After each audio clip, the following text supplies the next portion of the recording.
Fala rapaziada, sejam bem-vindos para mais um vídeo. Meu nome é Ranulfo Júnior e esse é o Manual do Enem. Galera, no vídeo de hoje eu vou trazer aqui um pouco da minha estratégia de estudos, como que eu estudei linguagens para a prova do Enem e como que eu consegui 40 acertos na área de linguagens. Nesse vídeo, galera, eu vou mostrar a base do meu método de estudo, como que eu estudo, tá? E vou passar algumas dicas gerais que eu acredito que apenas com essas dicas você já vai conseguir evoluir bastante aí, tanto nos simulados quanto na prova do Enem. E antes de mais nada, galera, eu queria pedir que vocês deixassem o like nesse vídeo, que dá muito trabalho de fazer, tira um tempo do meu dia para fazer, que a rotina já é super apertada, compartilhasse com os amigos, e queria, galera, que vocês seguissem também a gente lá no Instagram, que é esse perfil que tá aparecendo aqui embaixo, ó, @o_manual_do_enem. Então, no mais, sem enrolação, vamos direto pro vídeo, vamos falar como que eu estudei linguagem. Pessoal, linguagens é uma das provas mais estratégicas do Enem. Por mais que a maioria das pessoas não dê muita importância para linguagens, por acreditar ser uma área que a TRI não sobe muito, mas é uma área muito estratégica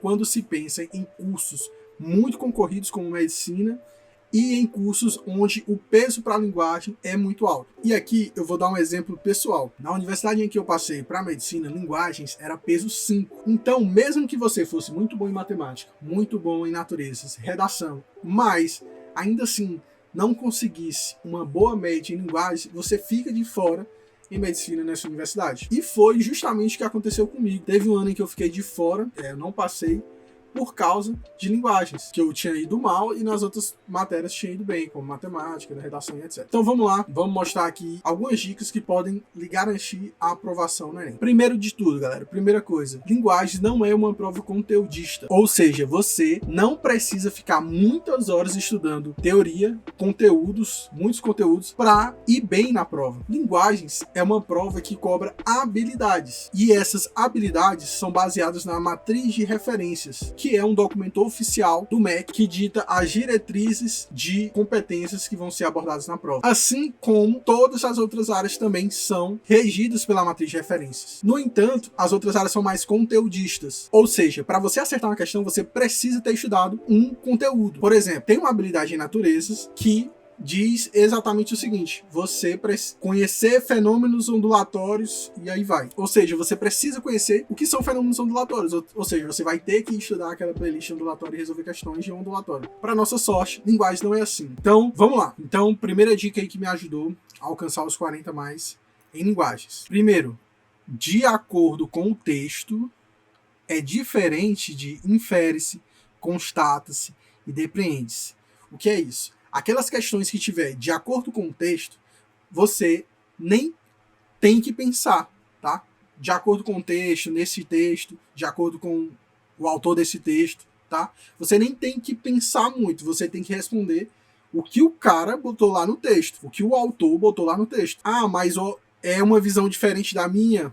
Tanto faz. Você tem que responder de acordo com o que o texto fala. E a resposta está dentro do texto. Agora, quando a questão falar infere-se, depreende-se, constata-se, aí não. Aí você tem que deduzir a partir do seu conhecimento de mundo, de relacionar o texto com imagens, com opiniões, fatos, com o seu conhecimento de mundo. Vamos ver um exemplo disso na prática. Essa questão aqui do Enem 2022 foi uma questão que muitos alunos erraram ela, ficaram entre duas e marcaram errada. Então, pausa um pouco esse vídeo, tenta responder e depois você vem aqui e me diz se deu certo ou não.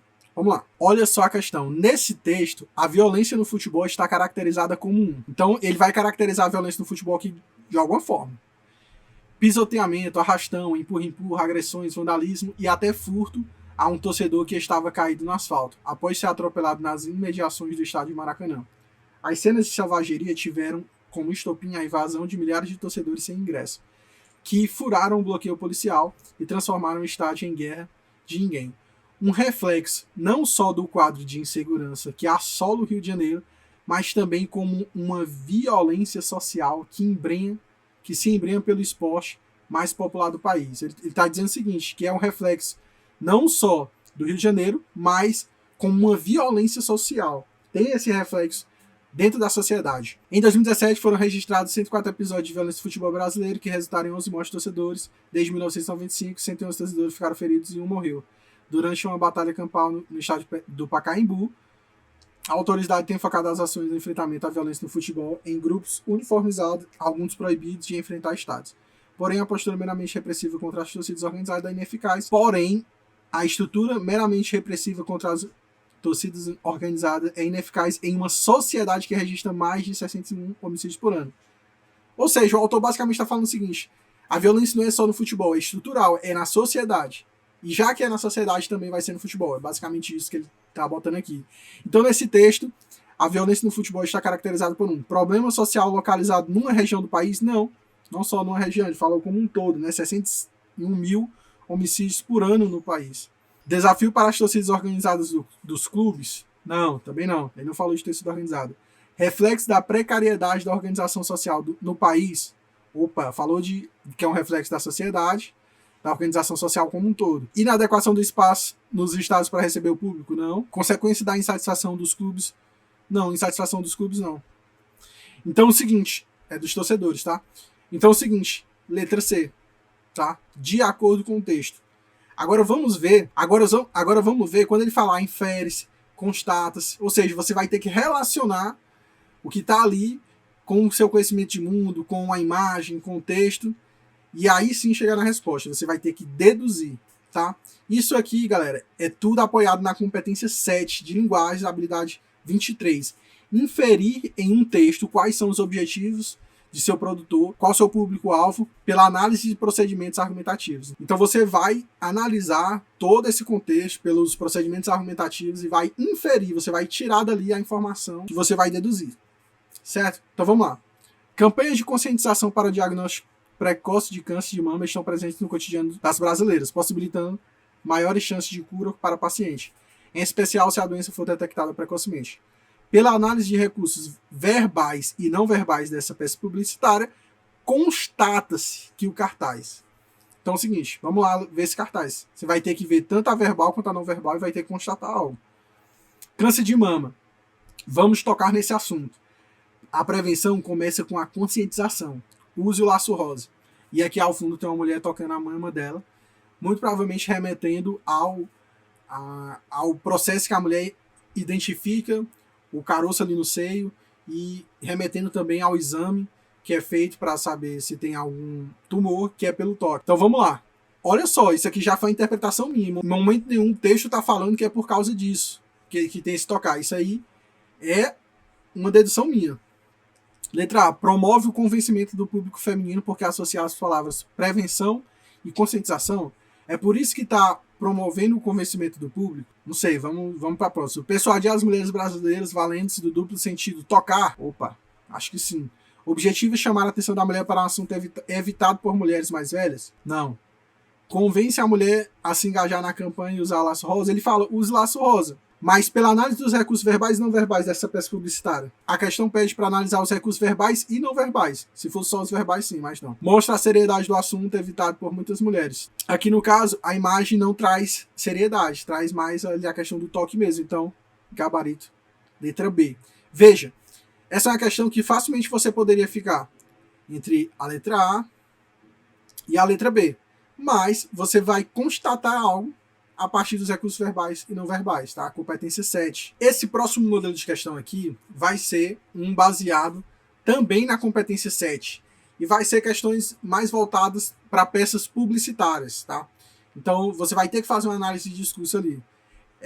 Geralmente é aquele tipo de questão que traz uma peça publicitária e vai perguntar qual a função dessa peça aqui, qual a função dessa imagem. E aí, o comportamento-chave, a interpretação-chave para você sempre acertar esse tipo de questão é relacionar a mudança de hábitos e comportamentos. Isso porque a própria matriz de referência, pessoal, traz isso na competência 7, habilidade 21, reconhecer em textos de diferentes gêneros, recursos verbais e não verbais utilizados com a finalidade de criar e mudar comportamentos.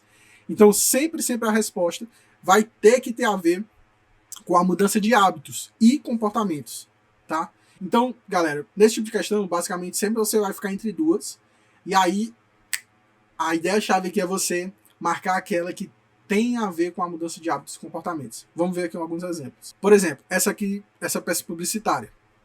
Nesse texto, a combinação de elementos verbais e não verbais, veja, ele utiliza até a própria As mesmas palavras da matriz de referência, né? Verbais e não verbais, tá? Nesse texto, a combinação de elementos verbais e não verbais configura-se como estratégia argumentativa para. Vamos ver o texto. Se você não percebeu a criança aqui, imagine no trânsito. Trânsito sem celular. Atenda a esse chamado. Seja você a mudança do trânsito. Aí tem aqui como se fosse a vista de um motorista dirigindo aqui pela rua. Olha para o celular, quando pensou que não, tem uma criança. Olhou para o celular, tem a rua. Olhou para o celular, tem a rua. Ou seja, ele está fazendo aqui um jogo de significados, fazendo uma relação ao uso do celular e acidente no trânsito. Agora, olha só o comando da questão. Nesse texto, a combinação de elementos verbais e não verbais configura-se como uma estratégia argumentativa para. Então vamos lá ver as alternativas. Manifestar a preocupação do governo com a insegurança dos pedestres. Bem, aqui a gente não sabe se é uma propaganda do governo ou não. Aí você já fica na dúvida, você deixa ali. Pode ser, pode não ser. Associar a utilização do celular às ocorrências de atropelamento à criança. Também, tá acontecendo isso? Tá. Orientar pedestres e motoristas quanto à utilização responsável do telefone. Ele tá fazendo isso? Tá. Letra D. Influenciar o comportamento dos motoristas em relação ao uso do celular no trânsito. O cartaz está fazendo isso? Também tá. Alertar a população para os riscos da falta de atenção no trânsito de grandes cidades. Aqui no texto ele não deixa certo se é em grandes cidades ou não, então eu vou descartar. Veja, você ficou entre 4 alternativas. E agora, qual que eu marco? Essa também foi uma questão que foi muito errada. Olha lá o que a habilidade está falando. Ó. Criar e mudar comportamentos. Então tem que ter a ver com isso, com a mudança de comportamento, nesse tipo de questão de habilidade 21. Então você já vai lá e marca que tem mais a ver. Influenciar o comportamento dos motoristas. Letra D. Tá? Pessoal, esses mínimos detalhes, quando a gente está pensando em alta concorrência, faz toda a diferença. Você perder uma questão, 2 questões dessa na prova, por causa de um detalhe desse, faz toda a diferença. Então, por isso que eu estou gravando esse vídeo aqui, que eu acho que vai ajudar bastante vocês. Olha só essa próxima questão. Essa daqui do Enem 2022. Mulher ao volante, perigo constante. Aí tá arriscado. Aí ele substitui. Tem estrada para andar. Os homens não choram. Aí tá arriscado aqui. Os homens choram. A articulação entre os elementos verbais e não verbais do texto tem como propósito desencadear a identificação de distinções entre homens e mulheres. Não, o texto ele não está querendo reforçar estigma de distinção, não, tá? Revisão de representações estereotipadas de gênero. Bem, ele está revendo, né, essas representações. Vamos lá.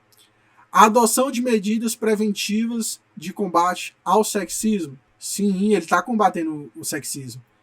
Ratificação de comportamentos femininos e masculinos. Não, ele não está ratificando. Ah, isso aqui é de mulher, isso aqui é de homem. Não. Retomada de opiniões a respeito da diversidade dos papéis sociais. Ele também não fala de papéis sociais, mas o aluno aqui poderia meio que querer marcar essa questão também. Então aqui a gente ficou entre 3. Vamos a esse nosso pensamento baseado na matriz de referências, que tem que criar e mudar comportamentos e hábitos. A gente tem que ter essa interpretação. Qual dessas alternativas está mudando, criando hábitos, mudando comportamentos? Aqui, no caso, claro que é a letra B, né? Revisão de representações estereotipadas de gênero.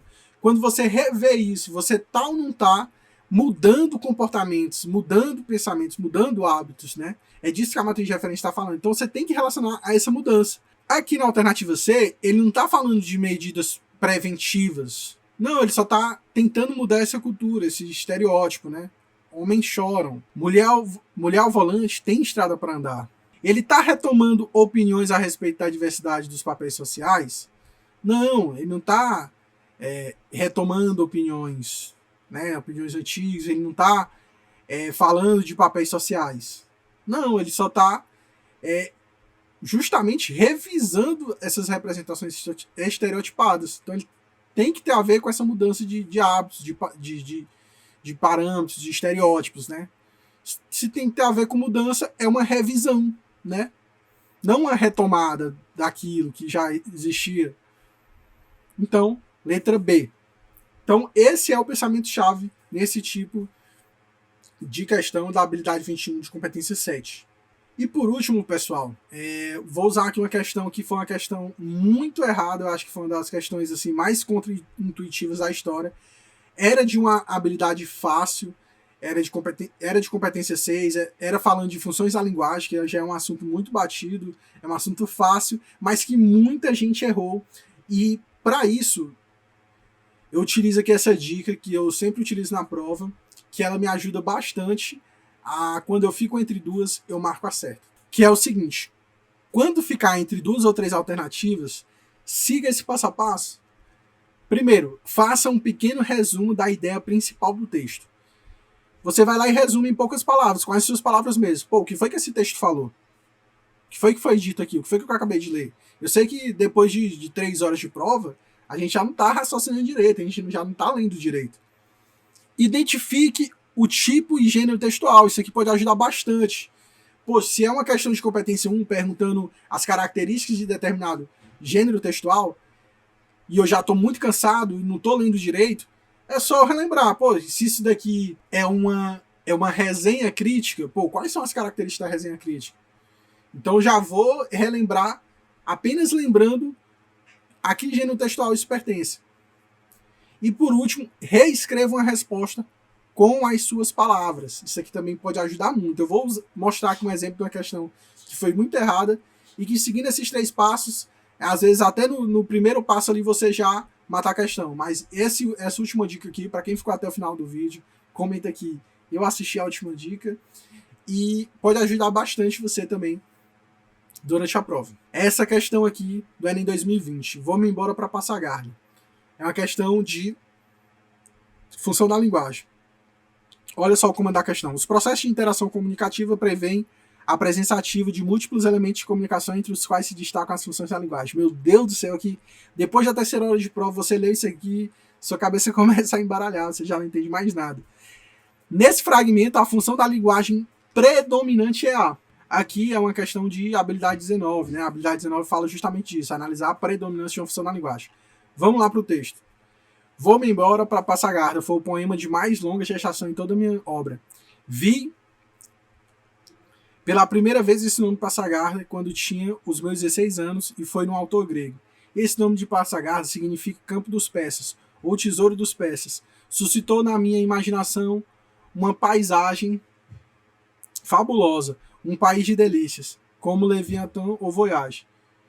Mais de 20 anos depois, quando eu morava só na minha casa da Rua Curvelo, no momento de fundo desânimo, da mais aguda sensação de tudo que eu não tinha feito em minha vida, por motivo de doença, saltou-me de súbito do consciente esse grito estapafúrdio: vou-me embora para Passagarda.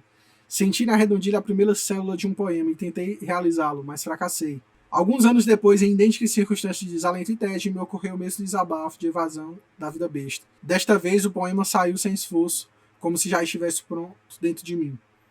Gosto desse poema porque vejo nele um esforço toda a minha vida.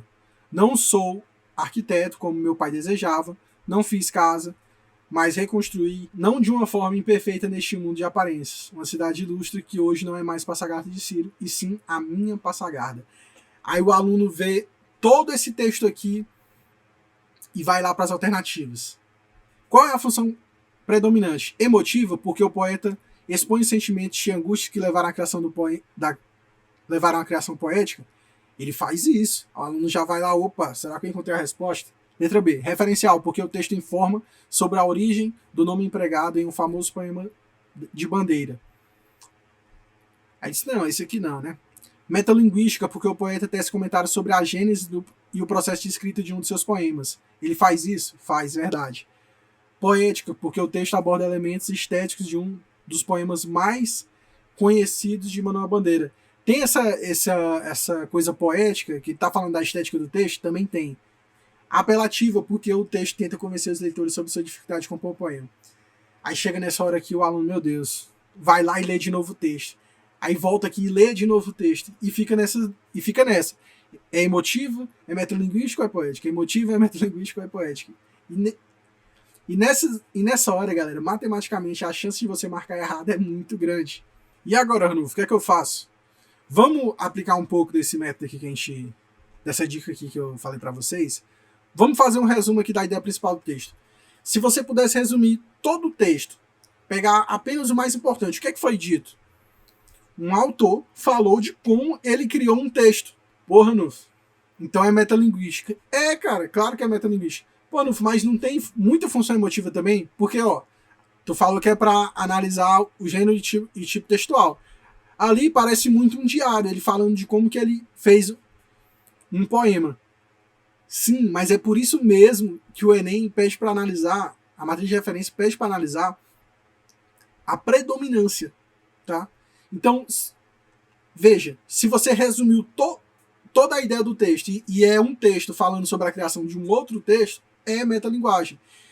E, galera, muita gente errou essa questão no Enem 2020, tá?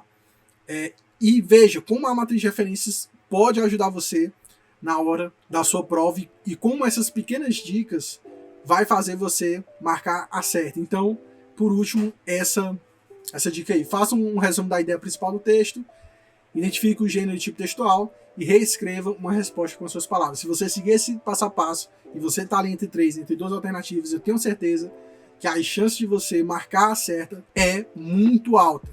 Beleza? E galera, toda essa aula aqui foi baseada em principais dicas e também baseado na matriz de referências, que é um documento muito importante. E eu tenho um curso todo em forma de e-book, onde eu ensino linguagens através da matriz de referência, através desse documento muito importante. Então eu tenho esse e-book completo, com todas as competenciabilidades, questões separadas por competenciabilidades, comentários nas questões, de como que eu penso para resolver a prova de linguagens, materiais de apoio para cada competência, tem nesse material também, questões de todos os anos do Enem, questões separadas por assuntos, macetes para acertar mais na hora da prova, tá? Tudo tem nesse material, são mais de 300 páginas para você treinar. Em breve, curso em vídeo. E para quem já adquiriu esse material, para quem quer adquirir esse material, tá no link da bio do nosso Instagram, @o_manual_do_enem, e você pode usar esse cupom aí, ó, cupom aluno manual, que você vai ter um desconto lá na plataforma, beleza? Então, no mais, galera, era isso, tá? Fico por aqui. Muito obrigado a você que assistiu esse vídeo até aqui. E como vocês sabem, é só o começo.